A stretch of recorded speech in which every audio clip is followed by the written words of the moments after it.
ದರ್ಶನ್ಗೆ ಬಹುದೊಡ್ಡ ಸಂಕಷ್ಟ ಎದುರಾಗಿದೆ. ಮಧ್ಯಂತರ ಜಾಮೀನಿನ ಮೇಲೆ ಹೊರಗಿರುವ ದಾಸನಿಗೆ ಬಿಗ್ ಶಾಕ್ ಎದುರಾಗಿದೆ. ಕೊಲೆ ಆರೋಪಿ ದರ್ಶನ್ಗೆ ಬಹುದೊಡ್ಡ ಸಂಕಷ್ಟ. ಮಧ್ಯಂತರ ಜಾಮೀನಿನ ಮೇಲೆ ಹೊರಗಿರುವ ದಾಸನಿಗೆ ಬಿಗ್ ಶಾಕ್ ಎದುರಾಗಿದೆ.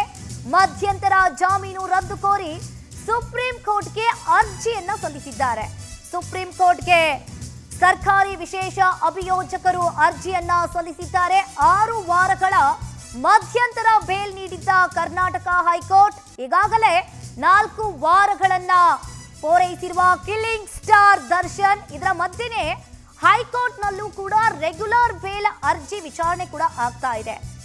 ಇದೀಗ ದರ್ಶನ್ ಮಧ್ಯಂತರ ಬೇಲನ್ನ ಪ್ರಶ್ನಿಸಿ ಸುಪ್ರೀಂಗೆ ಅರ್ಜಿಯನ್ನ ಸಲ್ಲಿಕೆಯಾಗಿದೆ. ಕೊಲೆ ಆರೋಪಿ ದರ್ಶನ್ಗೆ ಈಗ ಬಹುದೊಡ್ಡ ಸಂಕಷ್ಟ ಎದುರಾಗಿರುವಂತದ್ದು.